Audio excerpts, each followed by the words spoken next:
Hello and welcome to Strides Forward, the podcast where we share stories about women runners. My name is Cherie Louise Turner and I am your host and producer. I'm also a 52-year-old runner who's been an athlete since I was a kid. I'm here with an update because you may have noticed that we've been on a break for the past month, but we are back in production and we're currently working on our wrap-up episode for the Boston Marathon series where we're going to share the experiences of all of the 8 runners in the series who came and ran. And I can tell you it was a truly magical day. In addition to that, we have a really special bonus episode for the Boston Marathon series featuring Bobby Gibb, the first woman to ever run that race. We are really excited about both of those episodes, so please stay tuned and subscribe so you do not miss those or any other upcoming episodes. Because we are also working on what's coming up in 2022. Now for today, I decided to do a rerun because we have a lot of episodes in our back catalog now. I chose something from our very first series which focuses on experiences at the Comrades Marathon. I pulled a story that's been very popular, and it features runner Camille Herron. For anyone who isn't familiar with Camille, she is one of the best ultra runners in the world. She has set many world's best records, including at the 50-mile distance, the 100-mile distance, 12 hours and 24 hours. And most recently, she won in a very commanding style the Javelina 100-mile race in Arizona that took place over Halloween weekend. And not only did she come in first woman and 4th overall, but she crushed the women's course record. She's a very exciting racer to follow, and other than that, she is a great supporter of other runners, and she just has a great, great love for the sport of running. It's pretty infectious. You'll hear it in this episode, and you'll also hear how much she loves this race of Comrades and what a driving force it has been in her running career. If you aren't familiar with the Comrades Marathon, it is the oldest and largest ultramarathon in the world. And it's not a marathon in the conventional sense of that word. Most people associate a marathon with being 26.2 miles. In this case, it is a 90-kilometer race, which roughly translates to about 56 miles. It's held on the road on a very warm and hilly course. Comrades takes place each year in South Africa during their winter, but even so, temperatures can be quite high, and there isn't a lot of shade along the course, and there's pretty much no flat part of the course. So it is incredibly challenging. Even so, it is wildly popular in South Africa. Over 20,000 runners run the race, and it has been going since 1921. And of course, there have been a couple of exceptions to it running, like when there's a war or a pandemic. And this race is just a huge celebration throughout the entire country of South Africa. It is broadcast live for 12 hours straight, and it really does feel like the entire country comes out to cheer people on. It's spectacular. And of course, for anyone who is already familiar with Comrades and what an exciting event it is, let this be the start to building up the excitement for the return of the race. It hasn't been run since 2019, but it will be back on August 28th, 2022. Before I get into the episode, please keep in mind that there are several stories about Comrades in this series, and the runners are from a variety of countries, and they are from a wide variety of experience and ability levels, with various different finishing goals. So please enjoy this episode and the rest of our back catalog while we finish coming off of this break. We'll be back to you with our new episodes coming in December, finishing out our Boston series, and moving on into what we have planned for next year. Thank you so much for listening. Please subscribe and share with a friend. And here is Camille Herron's story about running Comrades. Strides Forward. This is Strides Forward, the podcast of stories about women and running, told one woman at a time. My name is Cherie Louise Turner, and I am your host and producer. You're listening to episode 3 of our inaugural season, and the theme of this season is experiences in and around the oldest and largest ultradistance foot race in the world, the Comrades Marathon. In this episode, we'll hear about persistence and following big dreams from a woman with a lot of experience running far and running fast. So I'm Camille Herron. I am originally from War Acres, Oklahoma. We're actually living in Alamosa, Colorado right now because we bought a house up in Colorado. And I started running officially in the 7th grade in 1995. Camille Herron is a well-recognized elite runner these days in the ultra world. She's set world and national records and won national and world championships. In this story, however, the focus is on a time when Camille was just beginning to realize her ultra talents. Comrades plays a central role in this journey, going way back to her childhood in Oklahoma. But before we get to Camille's story, there are a few things to know about the Comrades Marathon. It's a 90-kilometer or roughly 56-mile race. Comrades turns 100 years old in 2021, and over 27,000 runners have registered for the 2020 event. The Comrades course goes between the coastal city of Durban and the smaller town of Pietermaritzburg in the hills. Each year, the race switches directions, making for up years when it finishes in Pietermaritzburg, because there's a lot of climbing in that direction, and down years when it finishes in Durban, because all the uphill running in the up run becomes downhill running in the down run. The Comrades in 2017, the race I'll talk about in this episode, was an up year. And while Comrades is called a marathon, in almost all cases when someone is referring to a marathon, they're talking about an event that's 26.2 miles or 42.2 kilometers long. Anything longer than that is considered an ultramarathon or an ultra. The Comrades Marathon is an exception in this regard, and as I did up top, you'll often hear me refer to Comrades as an ultra. In each episode, in addition to telling one runner's story, I'll interweave information about the race, its history, and its many traditions. For this episode, I'll cover the finish line traditions and the various medals that runners earn because the finish line, it plays a significant role in Camille's story. But for now, we're headed back to beginnings. Yeah, I ran my first competitive race in the 7th grade, and I just found my calling in life because I had grown up as a basketball player and played a lot of sports, but running was a pretty natural sport for me. I'm pretty tall with long legs and arms, and I always had a lot of endurance as a kid. So it was just a very natural sport for me, and I just loved how my body felt running over, especially really liked cross country more than I did track. I just loved how my body felt running over hills in the natural terrain. Camille's interest in running was noticeable and encouraged by her family.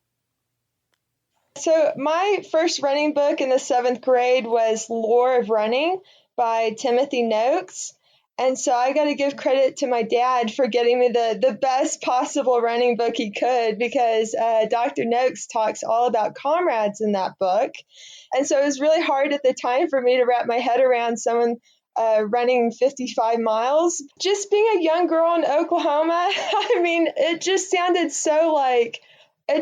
like larger than life type of thing. I mean, to be able to go to Africa and race in South Africa and to run that far. I mean, in my mind as a young girl, I just wondered, well, how did they keep going like that? How are they fueling? And so the stars aligned that, here I had this seed planted in my head that, hey, this is the ultra you need to run. Camille tucked away those ultradistance dreams throughout high school and college and followed what she describes as a traditional path for a runner. She ran cross country and track and then began to focus on the marathon after college. This was a distance she excelled at for years. She earned her way to 3 Olympic trials marathons in 2008, 2012, and 2016, and a 9th place in the event in the 2011 Pan American Games. But Camille wasn't satisfied focusing exclusively on singular high-profile marathons. She experimented with back-to-back marathons and eventually turned to ultras, which is how she came to set her sights on 2 oceans, a 56-kilometer or just under 35-mile road race that also takes place in South Africa. The appeal was that it's longer than a marathon, but not as far as Comrades, so it was a good step up, but not too big of a step up.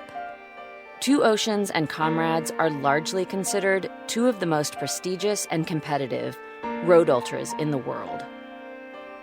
So I ended up running Two Oceans, was my first ultra in 2013, and it didn't go quite as well as I thought. I think the previous year I'd run like a 2:37 marathon, so I was in pretty good shape, but I basically ended up finishing 11th and eventually got bumped up to 10th due to the woman who won was caught doping. I was actually pretty timid my first couple of attempts at ultras. I just didn't know how to push myself. I mean, it's scary. It's scary going so much further than you ever have. So yeah, my first ultra at Two Oceans, I was pretty disappointed with it. Of course, 10th place, even 11th, is a great achievement at such a hard competitive race. But Camille, her goals were to be the champion, the very best. And she wasn't nearly ready to give up on that. So she forged ahead with bigger plans. She decided to go after the dream that had been planted way back in her childhood. And then I went and ran Comrades in 2014, and I had a stomach virus. I shouldn't have run the race, but here, having flown halfway across the world and only to get sick the day before the race, I felt like determined to do it anyways. So yeah, I made it 83 kilometers for that race, and then I passed out and ended up in the ER with a concussion and really bad GI issues. And yeah, so my first two ultras did not go quite as well as I'd hoped. It would have been reasonable for any runner looking for a breakout moment in ultras to feel defeated after one disappointing finish and then a trip to the ER. Or you could turn to the strength of never say die heroes, however unlikely those heroes might be for an ultra runner. I grew up watching all the Rocky movies and hearing Eye of the Tiger, and that was just always empowering to me as a kid to imagine myself as, a real life version of Rocky, a female Rocky. To me, it's always been important to have heroes and to have, inspiration. And a huge part of what I do is training my mind and, having a mental vision of who I am and what I'm going to do. And so yeah, I think of my heroes and those things that inspire me. And I was very inspired by Rocky growing up. And you could call on your well-honed skills of knowing how to give a peak performance. I grew up as a stage performer, so I grew up doing dance and piano and band, and I was a good basketball player. My dad taught me how to be a good free throw shooter, so I've always considered myself a championship performer. So for me, I've always envisioned myself as when I toe the line, I'm like a boxer in the corner of a ring doing the shakedown. So there's actually video footage of me dancing on the starting line. And, that's something I've been doing since I was in high school, envisioning myself, about to throw 12 rounds of punches like a boxer. For me, I call it flipping the switch. Everybody has their own little warm-up routine, but for me, that's what makes me relaxed and comfortable. You could also make sure your mental game clears the path for greatness. Mentally, I prepare myself in training. I tell myself to let the magic come out. And so I feel like when you get those opportunities like that, you think about how hard you worked and you think about, that you want to prove yourself and that you deserve to succeed.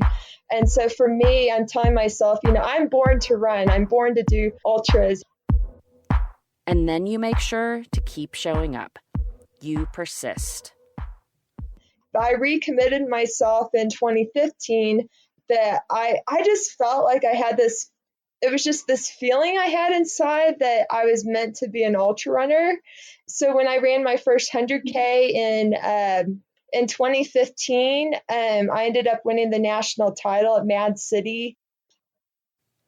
At that national championship, Camille didn't just win. she set a new national championship record, breaking a record that had stood for 26 years. Later that same year, she won both the 100-kilometer and the 50-kilometer World Championships. In the 100-kilometer event, she ran the fourth fastest time for a woman to ever run that distance. Camille's belief that she was born to do ultras, that is, born to be an ultra champion, it was beginning to become her reality. Bolstered by the real-life experience that she could compete at the highest level in ultras, Camille reset her sights on Comrades with one goal in mind. So yeah, I didn't get to make it back and redeem myself until 2017. And I went into it thinking, by golly, I want to prove myself here because I feel like I'm born to run ultras. And yeah, I went in with this conviction that I had to win. But training to win races like Comrades, that puts prolonged and intense demands on the body. Elite athletes aim to perform at the highest level possible, which means continually treading the very fine line between health and injury or illness. My build-up to Comrades was anything but perfect. I tore my MCL in my knee at a trail race 10 weeks before Comrades. And so I had a really serious knee. I mean, I could barely bear weight just walking on it. And then I basically rehabbed it, and then I didn't start running again until April. With Comrades coming up in June, Camille worked her way back to training, but it was unclear if she'd have enough time to get in the conditioning she'd need to be able to pull out a win. For weeks, she remained uncertain as to whether or not she'd be race ready after such a setback. And so when I 2 weeks before the race, I ended up having a workout that told me that, hey, I think I'm in pretty good shape now. And so we booked our plane tickets and ended up flying over. There was one more sign, which came from her husband, Connor, that gave Camille the confidence this just might be her time to shine. Connor ended up he had a dream that I won Comrades, and they shot confetti at the finish line in his dream. And so he told me this, and this is at the time when I was trying to get back running and trying to see if I could even train for Comrades, let alone to win it. So just because he had this dream, I had it in my mind that I was going to win and I was supposed to win. And so really it was his dream that gave me the conviction and the inspiration that I was supposed to train for this and that I was going to win. And it was really a really, really hard buildup for me because physically and emotionally, I had this knee injury and it seemed impossible that I was supposed to be there, but I just held on to this dream that Connor had. Even so, the reality of what Camille would have to do to win this race was daunting. Here, Camille mentions Sage Canaday, a top male ultra racer who had run the Comrades. And she also mentions Strava, which is sort of like Facebook but for athletes, where you can share training and racing information down to details of distance and pace. Before the race, when I tried to get on Strava and I looked up Sage Canaday's pace that he ran when he ran Comrades in 2015, and I couldn't wrap my head around how fast they were going climbing during the race. So I was nervous. I was definitely a bit nervous, thinking, how in the world am I going to run that fast climbing? It makes sense that Camille was a bit nervous going into race day. This is a tough course and the competition is fierce. And Camille knew she was fit, but she'd had that painful and bumpy preparation, not to mention the fatigue of traveling to South Africa and adjusting to the 9-hour time difference. So how in the world was she going to run that fast while climbing, or during the rest of the race for that matter? Turns out she was going to do it any way she had to. I felt like I prepared absolutely the best I could for it. And so it was really just knowing what I had overcome and how hard I had worked that really helped me to get through any low moments. But yeah, I mean, like watching the video of Comrades, I mean, my gait doesn't look perfect. I mean, I have a funny gait to begin with, but having hurt my knee like I did, there was definitely a weakness in my right leg. And yeah, so I'm basically running the race with, we joked that I was running the race with like 1.5 legs. In a post-race interview with SABC TV News, the South African Broadcasting Corporation, Camille's unconventional running style did not go unnoticed. How sweet was the victory, though, Camille? I mean, every step you took, as I watched, I'm thinking, okay, she's falling over. But somehow you managed throughout. You dominated that race. Yeah, I feel that I'm a very tough person, mentally and physically, and so even though my body felt like it was really straining on the second half, I just kept pushing as hard as I could and thinking about how hard I worked and all the things I've had to overcome here the past few. While Camille's body language and form may not have made it look like she'd be able to pull out a win, her internal game plan told a whole different story, as she shared in that post-race interview. Just to go for it and just, run from the gun. And so I kind of had that mentality that, I'm just going to go for it and just really, lay it all out there. So, the slogan for this year was, "It takes all of you." And I felt like I threw my whole body and my whole heart into it. And it was very special coming into that finish. So yes, Camille did go from the gun. She made her intentions known from the very beginning of the race by getting out in front. As she describes the race unfolding, she recalls a few women around in the first few miles, and that's it. Taking the lead so early on, it's risky and there's a lot of pressure. The stress that comes with being chased.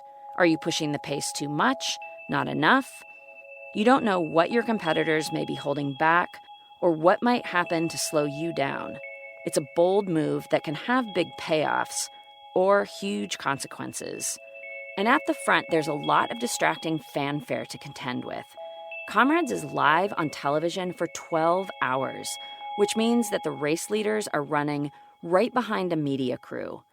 This includes a truck with a huge running clock display, several motorcycles buzzing around with camera crew on board, security detail, and directly behind the runner, there's a taller, larger truck that allows additional members of the media to watch from just behind. And there are helicopters. In addition, many male racers make a point of running with the lead female because, well, it's exciting. And the crowds go especially wild when the leader comes by, all along the course. Camille's ability to leave it all out there, to focus so completely on the job at hand over the 6 hours and 37 minutes she was out there, that didn't come by chance. She leaned on skills she'd been building since she was a kid. I mean, I have a lot of experience with championship racing and stage performance, and being in the spotlight. You're pretty much in the zone, and you're trying not to expend a lot of outside energy and let yourself get too amped up. You're trying to keep your cool and stay calm and in the moment. And so I had to prepare myself for that, to know that, okay, I'm probably going to be leading the race. There's probably going to be a lot of hoopla around me, and I need to be able to focus on my effort, and be able to push myself to the max. And so I was pretty much able to tune out everything around me and kind of have this tunnel vision while I was racing. But also at the same time, I mean, I was able to use that as a positive energy to help, propel and carry me. Something to keep in mind here is that because elite ultra racers are teetering on that fine line of injury or illness, they have to seize the day when it's available to them, whatever happens. You don't get many chances at grand achievements, and you never know when the next opportunity will arise. So Camille kept at it, leading the race kilometer after kilometer, and maintaining a gap of several minutes on her nearest competitors throughout the race. I did go through some low moments during the race. Like, I know that, like, I've had hamstring issues, and I know my hammy was bothering me at one point. And my husband ended up giving me beer a couple times. But yeah, there was never a doubt in my mind that I was going to win the race, that I was supposed to win it. And so really that's what kept me going, and knowing that I was supposed to persevere through anything to get to the finish line first. That sort of focus, that perseverance, it's really important because with such a long way to go, you never know what's going to happen. Fortunes can and do change drastically, and a convincing lead can vanish in short order.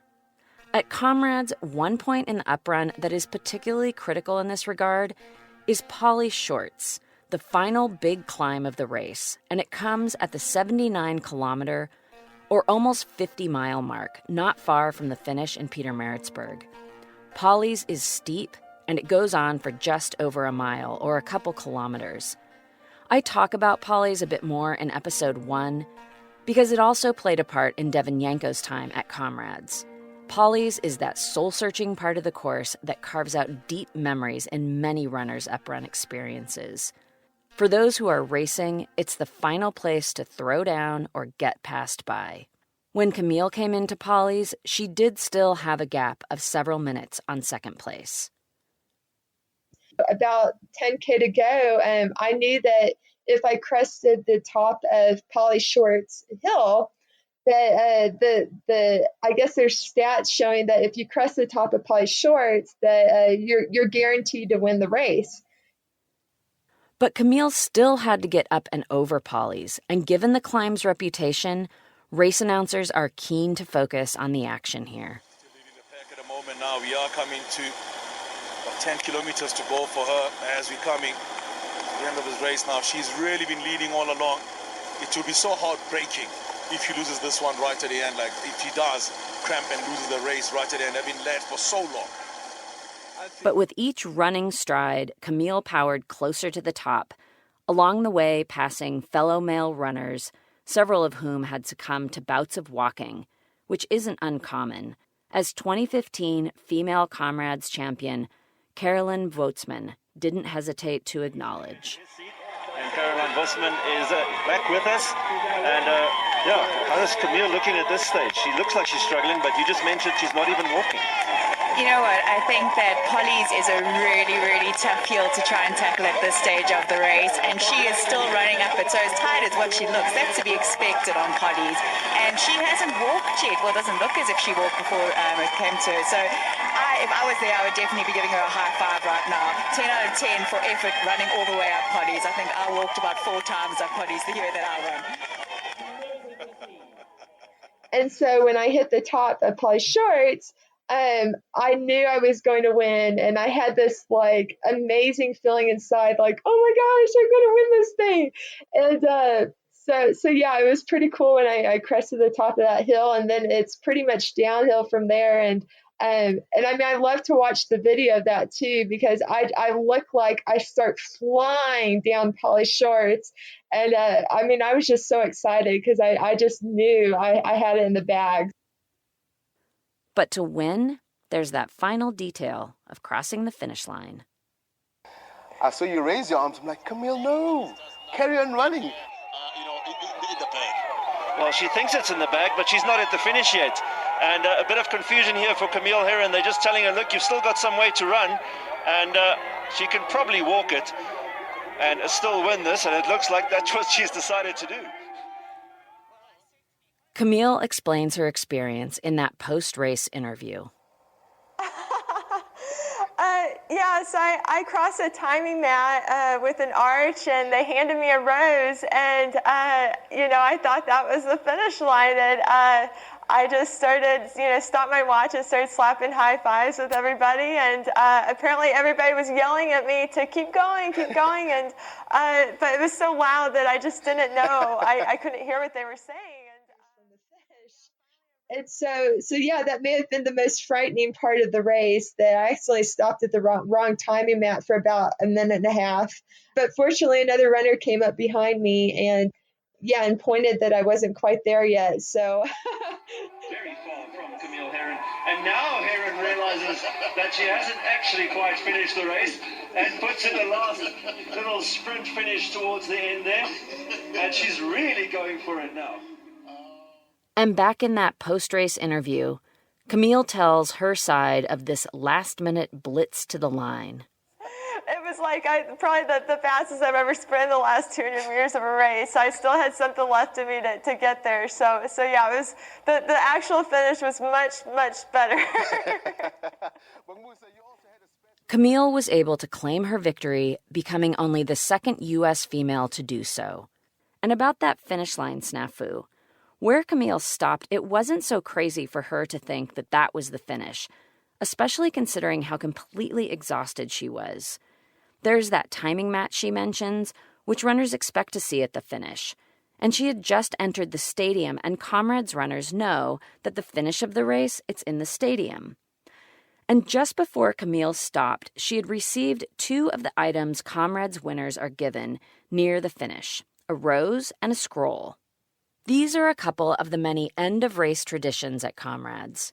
There's a rose given to each of the top 10 finishers, male and female.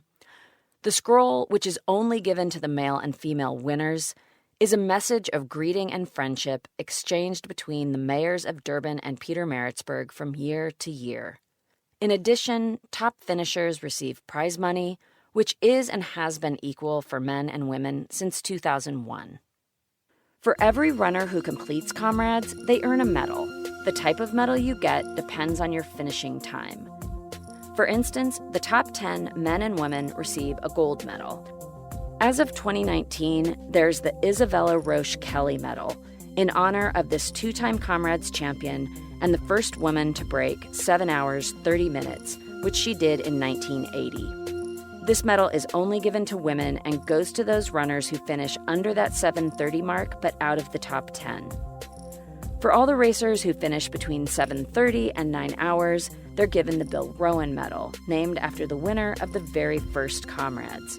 And so on, to the medal named after the man who founded Comrades, the Copper Vic Clapham Medal, which is given to the runners who come in the final hour of the race, between 11 hours and the 12-hour cutoff. Runners who don't finish within the 12 hours are not counted as Comrades finishers, and so they don't receive a medal. I'm going to talk about that 12-hour cutoff in a future episode because, like the start, which I talked about in episode 2, it's a well-known dramatic point of the race, and as harsh as it sounds, and really as harsh as it is, this is one of the reasons becoming a Comrades finisher means so much to people. Like any sport that has its own language of honors and levels of achievement, say like the various colors of belts in martial arts, these medals, these cherished takeaways, are signs to those in the know of exactly what kind of bragging rights a runner has. Getting any medal at Comrades is held in high esteem. If you tell anyone in South Africa that you've raced Comrades, there's an immediate appreciation for what that means. But there's cachet in earning a medal that shows you finished in a faster time or in a higher place amongst your competitors. Those medals fuel hundreds, thousands of training programs and race streams. One final note about these medals: for all the significance they hold, they're physically pretty small. They're just a bit larger than an American quarter. Now back to Camille. In amongst the rich traditions of receiving her rose, carrying the scroll, earning her gold medal, at the finish line there was one particular experience that, for her, was almost eerily personal. I mean, I think the coolest thing was, so for my husband who was at the finish line, I talked about he had this dream that I had won and that they shot confetti at the finish line. And so here I stopped at the wrong timing mat, and there was this dramatic, moment there for about a minute and a half. And then once I got going and I ended up crossing the real finish line, they shot confetti at the finish line. And my husband thought it was the coolest thing because it was exactly as his dream. And so, yeah, it was really cool that, I made his dream came true like that. And lest Camille think her physical efforts were behind her for the day, there was one final challenge to tend to. And then another funny thing about that is they go and hand me the caduceus, which is this really heavy trophy. Well, that thing is like 30 pounds. Here I went through everything I went through, running 55 miles in the heat, and I won the race, and they go and hand me this 30 something pound trophy. And I'm just like laughing. I'm just like, this is so crazy. But yeah, I mean, that there are so many great moments. Taking a step back, while Camille had the singular achievement of winning Comrades that day, she was part of something much larger.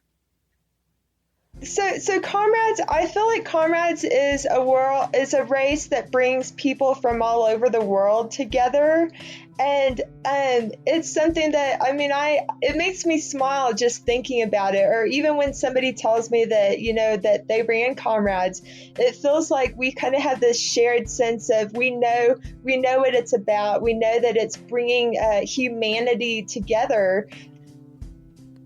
Camille had been driven by dreams and determination and bolstered by the unity and shared difficulty of Comrades. And she'd achieved a goal that at times seemed impossible. What an incredible high. So to win Comrades, it was my number one life goal. And so when I won it, I was like, what do you do when you achieve your number one life goal? Like, they say, that you should go out on top. And I was literally having thoughts about like, well, do I retire? Like, what do I do now? So I had to start writing down more goals. And that's when I realized like, oh, I've still got things like world records. And there's so many other races out there beyond Comrades.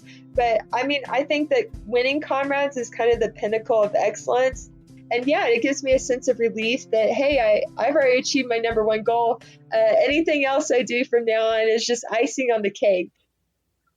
Race wins and world record performances, they are spectacular moments. But behind that is the daily, monthly, year in, year out reality of putting in the training, which gets difficult and demanding, and at times it's just painful, which leads to the reasonable question of why. Here Camille mentions Frank Shorter, a two-time Olympian for the United States in the marathon. He won gold in 1972 and silver in 76. When I was in college, I met Frank Shorter at a marathon, and he signed a poster for me that said, "Run for stress release." So I remember like thinking very deeply about that and thinking of running as almost as like a form of meditation.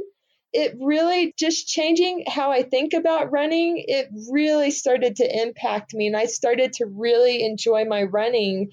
I found myself running more, and that was really kind of the turning point for me, that my running started to take off. And so, carrying that over into, the marathon, into ultra running, I'm running with a smile on my face all day. I really appreciate the moment, and I love to work hard too. I like to do workouts. I'm grimacing and smiling during workouts. I think if you enjoy running, like just on a daily basis, and you learn to appreciate how it makes you feel, and it makes you happy, that just carries over into your race performance as well. And isn't that a beautiful thing about running? It's this seemingly very simple motion, but it can provide so much more. I joke that I'm like the mouse that gets on the wheel and runs all day. And like, just because I feel like I'm wired to do that. And I just like how it makes me feel. And I feel like I'm born to do it. And for me, it reminds me of being a kid, getting out and running around the wheat fields around our house and chasing the animals and connecting with nature. It feels good. It's good for your health to be able to go out and explore, going across mountains, or being able to push the limits of distance and speed. You can do anything with it, whatever you set your mind to and whatever goals you set for yourself. And that concludes our story with Camille Herron. For more information about this episode and Camille, or about Strides Forward, please visit stridesforwardpodcast.com. One section you'll find there provides resources related to women and running. Each episode after the story, I highlight one of those resources. This episode's highlighted resource is the Keeping Track podcast. It's hosted by former and current professional runners Alicia Montano, Roisin McGettigan, and Molly Huddle. And the trio discuss issues around women in sport with other notable female athletes and experts in the field. Their conversations are personal and powerful, and they get into tough issues that deserve more attention, like racial and gender discrimination and inequality, and drug use, that is, cheating. All of the episodes are really good listens, and I found the interview with two-time Olympic medalist Dawn Harper Nelson particularly memorable. I welcome you to please stay in touch. I can always be reached through the website, or you can find me on Twitter. I'm at Strides Forward.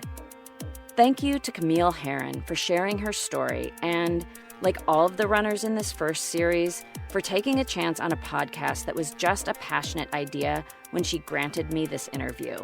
Thank you as well to April Mariner of Bonfire Collaborative for the logo and website design.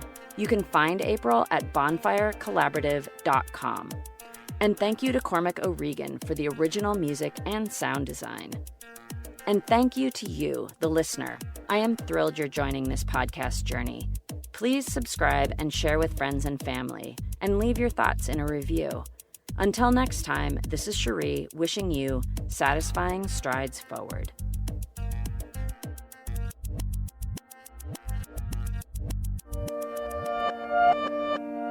Whoops, that strides forward.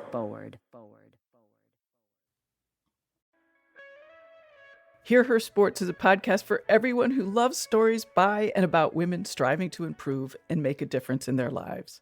I am your host, Elizabeth Emery, a former professional cyclist. In every episode, I introduce a female athlete or woman in the business of sport through a thoughtful conversation about who they are and the terrific work they're doing. My guests and I explore the glorious and frustrating issues in sports, history, equity, training, nutrition, and so much more. Join us for inspiration, for community, and for love of being a strong, athletic woman.